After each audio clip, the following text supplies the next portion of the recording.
everyone, hope you all are doing good. So today we are going to discuss some questions. ये science के questions हैं, जैसे कि हम डेली रिवीजन करते हैं साइंस के क्वेश्चंस की, और ये 6 क्वेश्चंस हैं जो पेपर 2021 में आया था साइंस का पीएसटेट का पेपर 2।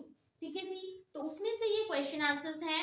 तो पहला क्वेश्चन क्या है, teaching ads can replace a teacher. उन्होंने बोला कि जो टीचिंग एड्स हम यूज करते हैं, टीचिंग एड आप सबको पता है क्या होते हैं कि जब हम टीच करते हैं उससे हम कुछ चीजें यूज करते हैं ताकि बच्चों को वो चीज अच्छे से एक्सप्लेन हो जाए।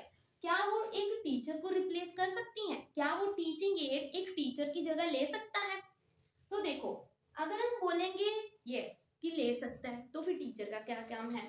अगर हम बोलेंगे नो तो ये भी सही है, बिकॉज देखो जो टीचर ने समझाना है वो तो टीचर ही समझा पाएगा, और अगर टीचिंग एड यूज भी कर रहे हो तो वो टीचर की हेल्प की बिना नहीं मतलब हो सकता। ठीक है जी, या दोनों ए और बी, यस भी और नो भी, फिर नन की कोई भी नहीं। ठीक है, तो ये सीधा सा ऑप्शन है नो, क्योंकि देखो कोई भी चाहे टीचिंग एड है, अच्छे से अच्छा टीचिंग एड है, बट अगर टीचर ही नहीं अच्छा होगा, कहने का मतलब कि कोई भी टीचिंग एड टीचर को रिप्लेस नहीं कर सकता। बिकॉज अगर एक टीचर है जो आपको एक्सप्लेन करेगा अच्छे से उस एड को यूज करके, बट एड्स टीचर की जगह नहीं ले सकते।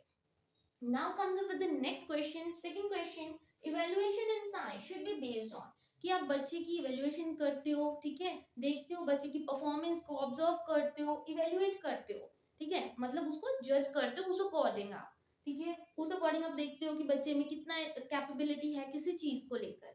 क्या हम उसको रिटन टेस्ट से देख सकते हैं कि वो रिटन टेस्ट में अच्छा कर रहा है तब उसको इवेलुएट कर सकते हैं, या उसकी परफॉर्मेंस देखकर कि टेस्ट में कैसे परफॉर्मेंस है, कैसे मार्क्स आ रहे हैं ये देखकर, या बहुत सारी टेक्निक्स यूज करते हो, वैरायटी ऑफ टेक्निक्स, या ना इनमें से कोई भी नहीं। देखो रिटन टेस्ट जरूरी नहीं होता, ठीक है, ये एक कोई इवेल्युएशन करने का तरीका नहीं है, ना ही परफॉर्मेंस टेस्ट।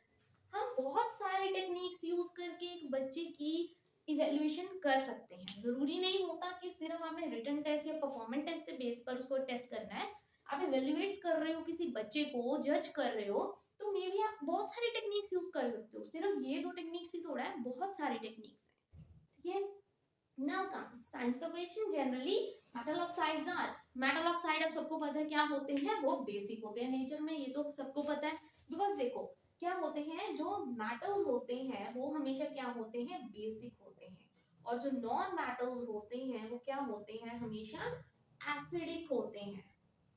ठीक है, मेटल्स हमेशा बेस इसलिए होते हैं क्योंकि जो बेस होता है ना, मतलब जो मेटल होता है, मेटल हमें जब भी रिएक्शन होता है सॉल्ट और वाटर देता है, ठीक है जी, जिस वजह से वो क्या है, बेसिक है, बिकॉज हमें वो सॉल्ट एंड वाटर देता है, जिस वजह से मेटल क्या है, बेसिक है, सीधी सी बात है। Now comes the next question, frogs breathe through. कि जो फ्रॉग्स होते हैं वो कहाँ से सांस लेते हैं, स्किन से सांस लेते हैं, लंग से सांस लेते हैं, दोनों से लेते हैं, या किसी से भी नहीं लेते। तो इसका सीधा सा आंसर है बोथ, ठीक है, स्किन और लंग्स दोनों में। क्योंकि जो एक फ्रॉग होता है वो क्या करता है, देखो लैंड में भी रहता है, वो पानी में भी रहता है, ठीक है, तो उसको दोनों ही चीजें जरूरी हैं, लैंड पे रह के उसको स्किन जरूरी है और पानी में रह के उसको लंग जरूरी है, जिस वजह से जो फ्रॉग होता है वो दोनों में ही ब्रीथ करता है, स्किन से और अपनी लंग्स से। Now comes the fourth question, the range of Audible frequency for human ears. कि हमारे कानों के लिए कितनी रेंज तक की वॉइस या नॉइस कह सकते हो, कितनी फ्रीक्वेंसी कह सकते हो, हमारे कानों को सुन सकती है। बिकॉज देखो ज्यादा रेंज से बाहर जाएंगे तो क्या हो सकता है, हमारे बहरे भी हो सकते हैं हम, डेफनेस हो सकती है। सिर्फ 45 डेसिबल से अगर ऊपर चला जाए वॉइस तो आप क्या कर सकते हो, मतलब डेफ हो सकते हो, सुनना बंद हो जाएगा आपको।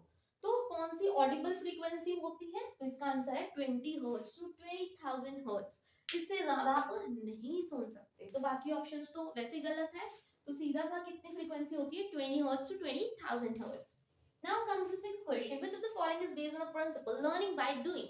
लर्निंग बाय डूइंग कहने का मतलब कि बच्चा खुद करके देखता है तभी वो चीज को सीखता है। तो इनमें से कौन सा मेथड लगेगा, लेक्चर मेथड, लेक्चर दोगे तभी आप सीखोगे, या प्रोजेक्ट मेथड, प्रोजेक्ट करके आप सीखोगे। लर्निंग बाय डूइंग मतलब हमने करना भी है उस चीज को, लर्न भी करना है।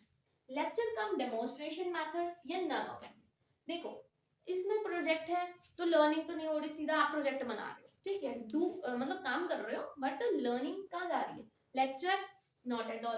लेक्चर का डेमोन्स्ट्रेशन होगा तो ये बिल्कुल सही होगा, बिकॉज देखो लेक्चर तो हो रही है, ठीक है जी, लर्न कर रहे हो आप, साइड बाय साइड क्या कर रहे हो, उसको करके देख रहे हो एक्चुअल में कि क्या ये सही है, क्या ये गलत है जो मैं सोच रहा हूँ सिखा रहा हूँ। तो lecture come demonstration method learning by doing का सबसे इजीएस्ट मेथड है, ठीक है। लर्निंग बाय डूइंग किस प्रिंसिपल पे बेस्ड है, लेक्चर कम डेमोन्स्ट्रेशन मेथड पे। और ये क्वेश्चन 2021 पीएसटेट में आए हुए हैं, सेकंड पेपर साइंस में, तो इसको अच्छे से रिवाइज कर लेना। और अगर आज की वीडियो अच्छी लगी हो then please don't forget to like and subscribe my channel.